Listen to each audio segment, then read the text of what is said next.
5 metric spaces. इससे पहले सब कुछ कवर करवा चुकी हूँ। यहाँ देखते हैं interior point and NBD of a point that is neighbourhood of a point. अगर ये आपका एक मैट्रिक स्पेस है, इसका एक सबसेट ले लेते हैं हम ए, और इस ए सेट का एक पॉइंट ले लेते हैं स्मॉल ए।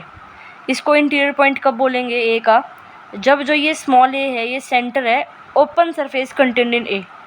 ठीक है, ए के अंदर एक ओपन सरफेस है और उस ओपन सरफेस का जो सेंटर है वो ये स्मॉल ए है जो कि इस ए का एलिमेंट है, और जो कैपिटल ए है वो मैट्रिक स्पेस का सबसेट है।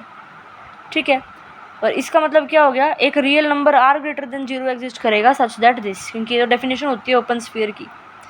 इन दिस केस ए को बोलेंगे नेबरहुड ऑफ पॉइंट ए। अगर ए इंटीरियर पॉइंट है कैपिटल सेट ए का, तो कैपिटल ए जो है ये सबसेट जो है मैट्रिक स्पेस का, ये क्या हो गया? Neighbourhood of this point A. तो ये पॉइंट इंटीरियर पॉइंट है इसका, और ये नेबरहुड है इस पॉइंट ए का।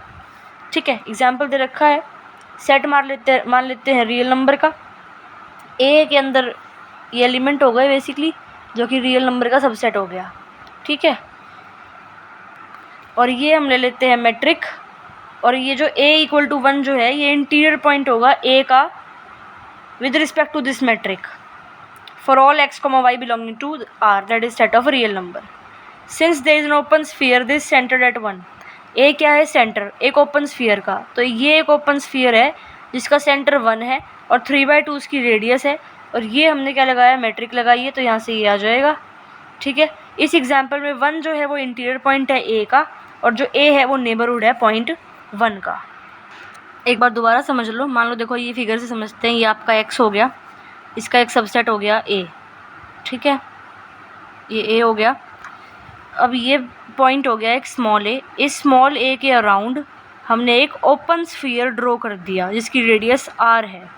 ठीक है, तो ये जितने भी पॉइंट्स हैं ये सारे आपके होंगे उसके अंदर इंक्लूड। तो इस पॉइंट को क्या बोलेंगे? Interior point. ये सारे पॉइंट ओपन स्फीयर में इंक्लूड होंगे ना, तो इस ए पॉइंट को बोलेंगे इंटीरियर पॉइंट जो कि सेंटर होगा इस ओपन स्फीयर का। ठीक है, और जो ये ए सेट होगा इसको बोलेंगे neighbourhood of this point A. ठीक है, अब देखो ओपन स्फीयर बनाया तो जो ये ए के जो ये बाउंड्री पॉइंट है, जो ए सेट है उसका जो ये बाउंड्री पॉइंट है ये इंक्लूड नहीं होंगे ओपन स्फीयर में, क्योंकि आर क्या होता है? ग्रेटर देन 0 होता है, और ये ओपन स्फीयर की डेफिनेशन से हमने लिखा है, सिंपल सी बात है। अभी एग्जाम्पल समझ में आ गया होगा, दोबारा देख लो। इसमें क्या लिया है? ए सेट लिया है ओपन इंटरवल जो कि सबसेट है इसका। इसमें ए सेट में से एक पॉइंट ले लिया 1 जो कि हमने मान लिया क्या है? सेंटर है, और इस ए के अराउंड क्या ड्रॉ करना है? ओपन स्फीयर ड्रॉ करना है with respect to this usual metric. Open sphere की डेफिनेशन से ये आ जाएगा, और आप देखोगे कि जो ये है x बिलोंग करता है इसके अंदर, जो कि इसमें आएगा जो कि सबसेट ऑफ ए आ जाएगा।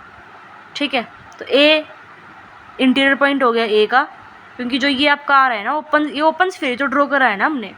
देखो ए आपने ये ले लिया सेट। ठीक है, एक पॉइंट ले लिया ए दैट इज इक्वल टू 1, यानी कि इस ए के इस पॉइंट की जो सेंटर है ये ए इक्वल टू 1 यानी कि सेंटर 1 है, तो इस पॉइंट के अराउंड ओपन स्फीयर ड्रॉ करना है।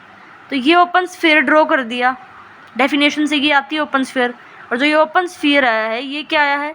इस ए का सबसेट आया है ये, और जो ओपन स्फीयर ए का सबसेट आएगा तभी तो हम इस ए पॉइंट को बोलेंगे ना इंटीरियर पॉइंट। तो जो ये ए पॉइंट है ये क्या हो गया? इंटीरियर पॉइंट हो गया। ठीक है, और जो कैपिटल ए है वो क्या होगा? नेबरहुड हो जाएगा इस इंटीरियर पॉइंट का।